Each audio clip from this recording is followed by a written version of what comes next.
നിങ്ങൾ എല്ലാവരും സുഖമായിട്ടിരിക്കുന്നു വിചാരിക്കണം. ഇവിടെ ഞങ്ങൾ എല്ലാവരും സുഖമായിട്ടിരിക്കണം. പിന്നെ ഇവിടെ നിങ്ങൾ കുറേ പേരൊക്കെ നമ്മുടെ സ്നോയുടെ വീഡിയോ ചോദിച്ചിട്ടുണ്ടായിരുന്നു. പക്ഷേ സ്നോ വീണിട്ടില്ല കേട്ടോ. ഈ വർഷം സ്നോ വളരെ കുറവാന്ന് തോന്നും. ഈ വർഷം എല്ലാ വർഷത്തേക്കാളും അപേക്ഷിച്ചിട്ട് ഈ വർഷം സ്നോ തണുപ്പായിരുന്നാലും വളരെ കുറവാണ്. അത്യാവശ്യം നല്ല തണുപ്പുണ്ട്. പക്ഷേ അല്ലെങ്കിൽ എല്ലാ വർഷമൊക്കെ നല്ല ഭയങ്കര മൈനസ് ആയിരിക്കും മിക്ക ദിവസവും ഉണ്ടാവുക. പിന്നെ ഇപ്പം 2-3 ദിവസമായിട്ട് ഇങ്ങനെ ഇടയ്ക്കിടയ്ക്ക് ഇങ്ങനെ മഴ ഇങ്ങനെ പെയ്തുകൊണ്ടിരിക്കുന്നുണ്ട്. ശരിക്കും ഈ മഴയൊക്കെ ശരിക്കും ഐസായിട്ടാണ് വീഴേണ്ടത്. ഇപ്പോൾ ഇങ്ങനെ ചൂട് കുറച്ചിങ്ങനെ കൂടി നിൽക്കുമ്പോൾ അതൊക്കെ ഇങ്ങനെ മഴയായിട്ട് ഇങ്ങനെ വന്നുകൊണ്ടിരിക്കണം. അപ്പം അങ്ങനെയൊക്കെ പോകണം ഇവിടുത്തെ വിശേഷങ്ങൾ. അപ്പം ഇന്ന് നമ്മൾ ഉണ്ടാക്കുന്നത് ഒരു 4 മണി പലഹാരമാണ് ഉണ്ടാക്കുന്നത്. അപ്പം ഇത് റെഡിയാക്കിയിട്ട് എടുക്കാൻ വേണ്ടിയിട്ട് നമുക്ക് ഗോതമ്പൊടി വേണം, മുട്ട വേണം, പഴം വേണം. പിന്നെ നമ്മൾ ഇതിലേക്ക് കുറച്ച് നമുക്ക് ഇഷ്ടമുള്ള ഫ്രൂട്ട്സ് അതൊക്കെ ചേർക്കുന്നുണ്ട്. പിന്നെ നമ്മൾ ഇതിലേക്ക് വേണമെന്ന് വെച്ചിട്ടുണ്ടെങ്കിൽ കുറച്ച് ജാമ് ചേർക്കാം. അങ്ങനെയൊക്കെ ചേർത്തിട്ടാണ് ഞാൻ റെഡിയാക്കിയിട്ട് എടുക്കുന്നത്. ശരിക്കും നല്ലൊരു വെറൈറ്റി ടേസ്റ്റ് കേട്ടോ. ഇതേപോലെ സാധാരണ നമ്മൾ ഗോതമ്പൊടിയും പഴം മുട്ടയൊക്കെ വെച്ചിട്ട് സാധാരണ നമ്മളിങ്ങനെ പലഹാരങ്ങളൊക്കെ ഉണ്ടാക്കാറുണ്ട്. പക്ഷേ ഇതേപോലെ നിങ്ങൾ ഉണ്ടാക്കി നോക്കാം. ശരിക്കും നമ്മൾ എപ്പോഴും ഉണ്ടാക്കണ പോലത്തെ ഒരു ടേസ്റ്റ് ആയിരിക്കില്ല. കുട്ടികൾക്കൊക്കെ നല്ല ഇഷ്ടമായിരിക്കും. പിന്നെ ഇതിലേക്ക് നമ്മൾ പഞ്ചസാരയൊക്കെ ആയിരുന്നാലും വളരെ കുറച്ച് ചേർത്തിട്ടാണ് റെഡിയാക്കിയിട്ട് എടുക്കുന്നത്. പഞ്ചസാര ചേർത്തില്ലെങ്കിലും കുഴപ്പമില്ല. കാരണം ഇതിലേക്ക് നമ്മൾ ഇത് പഴവും പിന്നെ കുറച്ച് ഈന്തപ്പഴമൊക്കെ ചേർക്കുന്നുണ്ട്. പിന്നെ ബേക്കിംഗ് പൗഡറും നമ്മൾ ഇതിലേക്ക് ഒരു നുള്ളിൽ മാത്രമേ ചേർക്കണുള്ളൂ. അത് ബേക്കിംഗ് പൗഡർ ചേർക്കാണ്ട് ഉണ്ടാക്കിയാലും നല്ല സോഫ്റ്റ് ആയിട്ടിരിക്കും. പക്ഷേ ബേക്കിംഗ് പൗഡർ കൂടി ചേർത്തിട്ടുണ്ടെങ്കിൽ കുറച്ചും കൂടി നല്ല സോഫ്റ്റ് ആയിട്ട് വരും. വളരെ കുറച്ച് ഒരൊറ്റ നുള്ളി മാത്രം ചേർത്താൽ മതി. അപ്പോൾ അത്രയും സാധനങ്ങളൊക്കെ ചേർത്തിട്ടാണ് നമ്മുടെ പലഹാരം നമ്മൾ റെഡിയാക്കാൻ വേണ്ടിയിട്ട് പോകുന്നത്. അപ്പം ഞാൻ ഇതിലേക്ക് എടുത്തേക്കുന്നത് റോബസ്റ്റോടാണ് എടുത്തേക്കുന്നത്. അപ്പം നമ്മളിങ്ങനെ പഴം വെച്ചിട്ട് ഇങ്ങനെ എന്തെങ്കിലുമൊക്കെ ചെയ്യുമ്പോൾ നിങ്ങൾ മൂക്ക് കടിക്കണ ആഹാരം നല്ലതോട്ടെ എന്ന് പറയേണ്ടതാണ്. ഓക്കെ. അപ്പം മിക്കപ്പോഴും ഇങ്ങനെ പഴം എടുക്കുമ്പോൾ നിങ്ങളിങ്ങനെ ചോദിക്കാറുണ്ട് ഇങ്ങനെ വേറെ ഏതെങ്കിലും പഴങ്ങളൊക്കെ എടുക്കാൻ വേണ്ടിയിട്ട് പറ്റുമെന്ന്. ഏത് പഴം വെച്ചിട്ട് നിങ്ങൾക്ക് റെഡിയാക്കിയിട്ട് എടുക്കാം. ഇവിടെ ഞങ്ങൾക്ക് എപ്പോഴും കിട്ടുന്ന ഒരു പഴമാണ് റോബസ്റ്റോഡ്. അതുകൊണ്ടാണ് നമ്മൾ മിക്കതിൽ എടുക്കുമ്പോൾ റോബസ്റ്റോഡ് എടുക്കുന്നത്. പക്ഷെ നമ്മുടെ നാട്ടിലേക്ക് ആകുമ്പോൾ നല്ല നാടൻ ഏത്തപ്പഴമൊക്കെ കിട്ടുമല്ലോ.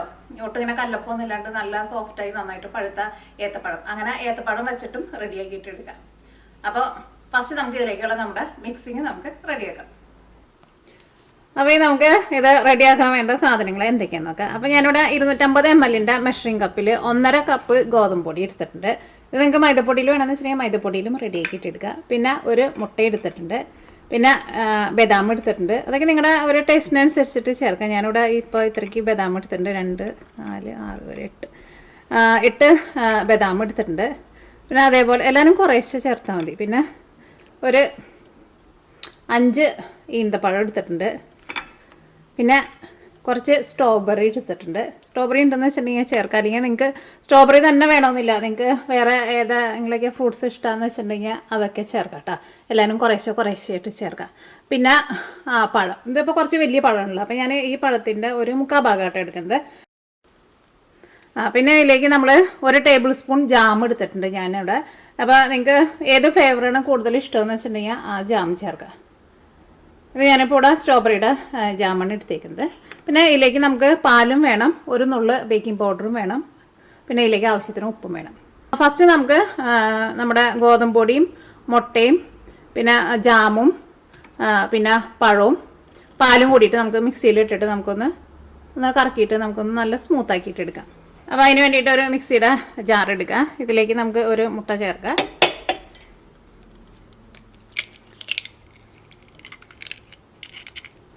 ഒരു ടേബിൾ സ്പൂൺ ജാം. ഞാൻ അടുത്തത് പഴം. അപ്പോൾ ഞാൻ പറഞ്ഞില്ലേ ഈ പഴത്തിൻ്റെ ഒരു 1/4 ഭാഗം ചേർക്കാം.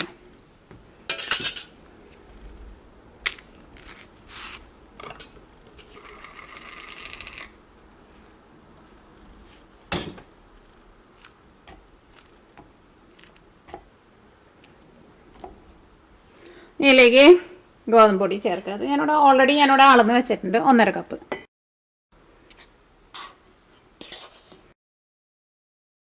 ഇതിലേക്ക് നമുക്ക് പാല് ചേർക്കാം.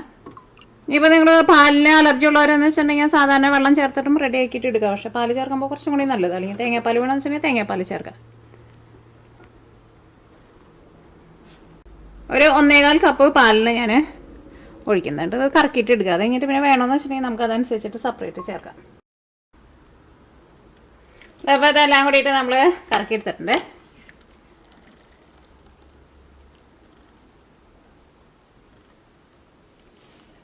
ഫുള്ള് വടിച്ചെടുക്കുക.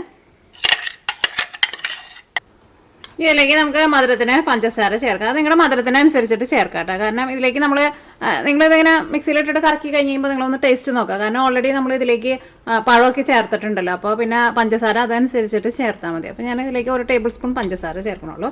നിങ്ങൾക്ക് കൂടുതൽ വേണമെന്ന് വെച്ചിട്ടുണ്ടെങ്കിൽ അതനുസരിച്ചിട്ട് മധുരം കൂടുതൽ ചേർക്കാം. ഇതിലേക്ക് നമുക്കൊരു 1/4 ടീസ്പൂൺ ഉപ്പ്, 1/4 ടീസ്പൂണിനേക്കാൾ ഒരു പൊടിക്ക് കൂടുതൽ ചേർക്കേണ്ടത്. പിന്നെ അടുത്തത് ഇതിലേക്ക് ബേക്കിംഗ് പൗഡറാണ് ചേർക്കുന്നത്. ബേക്കിംഗ് പൗഡർ ആയിരുന്നാലും എന്താ ഇത്രയ്ക്ക് ചേർക്കണമല്ലോ കേട്ടോ, വളരെ കുറച്ച് ചേർത്താൽ മതി. ഇതെല്ലാം കൂടിയിട്ട് നമുക്ക് നന്നായിട്ടൊന്ന് മിക്സ് ചെയ്യാം. ഇതിലേക്ക് നമ്മൾ ആ ജാമൊക്കെ ചേർത്തിട്ടുണ്ടല്ലോ, അപ്പോൾ അതുകൊണ്ട് തന്നെ നല്ലൊരു ടേസ്റ്റ് അത്. അങ്ങനെ മിക്സ് ചെയ്ത് കഴിഞ്ഞിട്ട് ഇതേപോലെ ഒന്നിങ്ങനെ പൊന്തിച്ച് ഒന്ന് മിക്സിങ് ഒഴിച്ചോട്ടെ. അപ്പോൾ ഇതിനകത്ത് അത്യാവശ്യം നന്നായിട്ട് എയറൊക്കെ വരും. അപ്പോൾ നമ്മുടെ അപ്പം നല്ല സോഫ്റ്റായിട്ട് വരും. അത് എന്ത് ബാറ്റർ നമ്മളിങ്ങനെ മിക്സ് ചെയ്യുന്ന സമയത്ത് ഇതേപോലെ ഇങ്ങനെ കോരി ഒഴിക്കുക ഇങ്ങനെ മുകളിലേക്ക്. അപ്പോൾ ഒന്ന് നന്നായിട്ട് പതഞ്ഞ് വരുമല്ലോ. ഇനി നിങ്ങൾ ടേസ്റ്റ് നോക്കിക്കോ. അപ്പോൾ നിങ്ങൾക്ക് മധുരം വേണമെന്ന് വെച്ചിട്ടുണ്ടെങ്കിൽ അതനുസരിച്ചിട്ട് നിങ്ങൾ മധുരം ചേർത്ത് കൊടുക്കുക. പിന്നെ ഇനി ഇതിലേക്ക് നമ്മൾ ഈന്തപ്പഴമൊക്കെ ചേർക്കണുണ്ടല്ലോ, അപ്പോൾ അതൊക്കെ കടിക്കുമ്പോൾ നമുക്ക് ഒരു മധുരം കിട്ടുമല്ലോ. നമ്മുടെ ബാറ്റർ നോക്കിക്കുക നല്ല സോഫ്റ്റായിട്ട് നന്നായിട്ട് വന്നിട്ടുണ്ട്. അപ്പോൾ പാല് നമുക്ക് ഇത്രയ്ക്ക് ആവശ്യമുള്ളൂ. അപ്പോൾ ഞാനിവിടെ 1.5 കപ്പ് എടുത്തിട്ട് ഞാനിവിടെ 1.25 കപ്പ് പാലാണ് ചേർത്തത്. ബാറ്റർ ഇതേപോലെ ഇങ്ങനെ ഇരിക്കണം, നമ്മളിങ്ങനെ കോരി ഒഴിക്കുന്ന പരുവുണ്ടല്ലോ അതേപോലെ ഇങ്ങനെ ഇരിക്കണം. ഓക്കെ, ഇനി അടുത്തത് നമ്മളിതിലേക്ക് നമ്മളിവിടെ കുറച്ച് ഇതൊക്കെ എടുത്ത് വെച്ചിട്ടില്ലേ, നട്ട്സ്, കുറച്ചല്ല, നമ്മുടെ ആൽമണ്ടും പിന്നെ ഈന്തപ്പഴവും പിന്നെ സ്ട്രോബെറിയും. അപ്പോൾ ഇതൊക്കെ നമുക്കൊന്ന് കട്ട് ചെയ്തിട്ട് എടുക്കാം.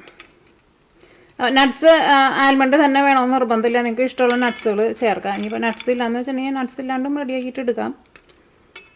ഇതിപ്പോൾ ഏതെങ്കിലുമൊക്കെ ഒരു സാധനങ്ങൾ നിങ്ങളുടെ അടുത്ത് ഇല്ലയെന്ന് വെച്ചിട്ടുണ്ടെങ്കിൽ അത് ചേർക്കാണ്ട് ഉണ്ടാക്കിയിട്ട് എടുക്കാം. അതിന് പകരം നിങ്ങൾക്ക് വേറെ ഏതെങ്കിലും നട്ട്സ് വേണമെന്ന് വെച്ചിട്ടുണ്ടെങ്കിൽ അത് ചേർക്കാം.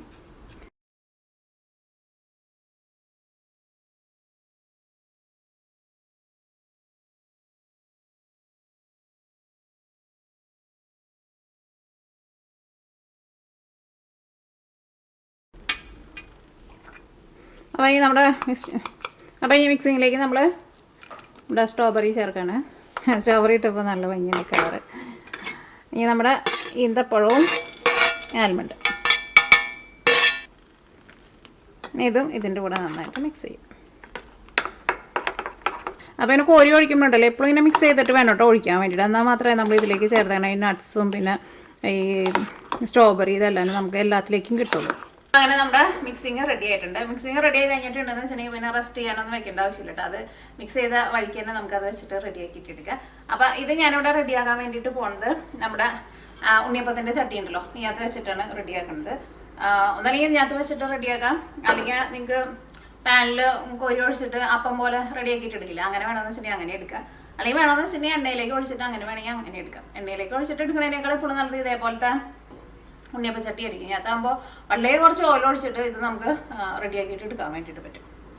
അറിയാം, നമുക്ക് നമ്മുടെ പലഹാരം റെഡിയാക്കാം. അപ്പോൾ നമ്മുടെ ഉണ്ണിയപ്പം ചട്ടി നന്നായിട്ട് ചൂടായിട്ടുണ്ട്. ഇനി ഓരോ കുഴിയിലേക്ക് നമുക്ക് കുറേശ്ശെ ഓയിൽ ഒഴിച്ചാൽ മതി. ഇതിപ്പോൾ റെഡിയാക്കിയിട്ട് എടുക്കാൻ വേണ്ടിയിട്ട് നമുക്ക് ഒരു 2 ടേബിൾ സ്പൂണിൻ്റെ ഓയിൽ ആവശ്യമുണ്ടാവുള്ളൂ. ഒരേ തുള്ളി ഒഴിച്ചാൽ മതി.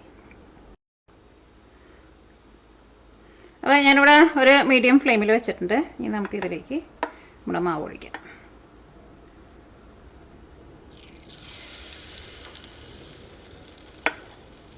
ഓരോ സ്പൂൺ എടുക്കുമ്പോഴും അതിനകത്ത് നമ്മുടെ ഈ നട്ട്സൊക്കെ വരണം കേട്ടോ, അതനുസരിച്ചിട്ട് കോരിയെടുത്താൽ മതി.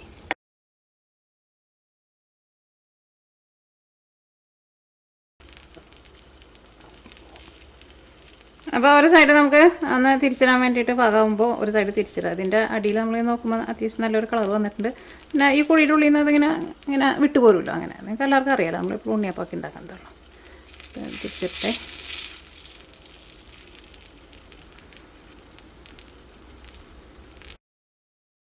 തീ ഒരുപാട് കൂട്ടി വയ്ക്കരുത് കേട്ടോ, ചെറിയ തീയിലിട്ടിട്ട് റെഡി ആക്കിയിട്ടെടുക്കുക.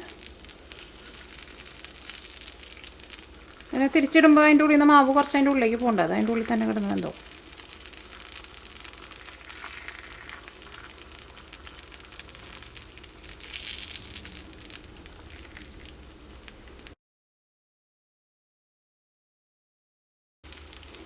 ഇതാ ഇവിടെ ഇങ്ങനെ ഒരു ചുമന്ന കളറുണ്ട്, അത് നമ്മുടെ ഈ സ്ട്രോബെറി കേട്ടോ, നല്ല പഞ്ഞി പോലെ ഇരിക്കുന്നുണ്ട്.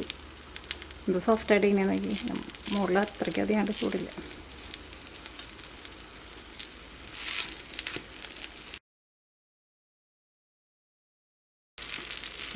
അപ്പോൾ ഇതെല്ലാവരും വെന്തിട്ടുണ്ട്. അപ്പോൾ ഇത് നമ്മൾ ഇതിൽ നിന്ന് എടുക്കാം കേട്ടോ.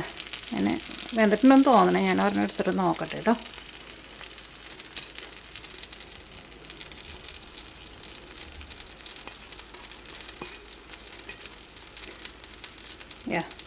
അതിൻ്റെ ഉൾഭാഗമൊക്കെയും നല്ല ചൂട് നന്നായിട്ട് വെന്തിട്ടുണ്ട്.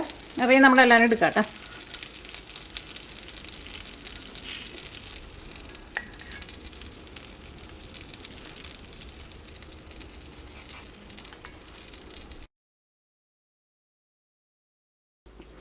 അപ്പോൾ അങ്ങനെ ഇതെല്ലാവരും നമ്മൾ നന്നായിട്ട് മൊരിയിച്ചെടുത്തിട്ടുണ്ട്. ഞാൻ നോക്കിക്കേ എന്ത് സോഫ്റ്റായിട്ട് ഇരിക്കണത് നോക്കിക്കേ, നല്ല പഞ്ഞി പോലെ ഇരിക്കും.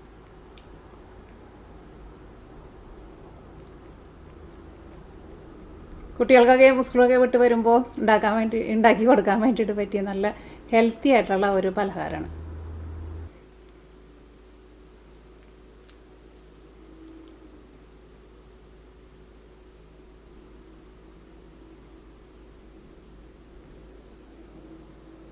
അതിൻ്റെ ഉള്ളിൽ നമ്മൾ സ്ട്രോബെറിക്ക് വെച്ചിട്ടുണ്ടായിരുന്നില്ലേ, നല്ല അടിപൊളി സൂപ്പർ ടേസ്റ്റ്.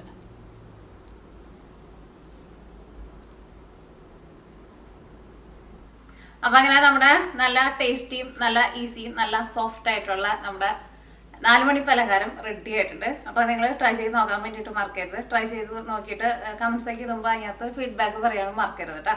അപ്പോൾ നമുക്ക് നാളെ വേറൊരു പുതിയ റെസിപ്പി ആയിട്ട് വരാം.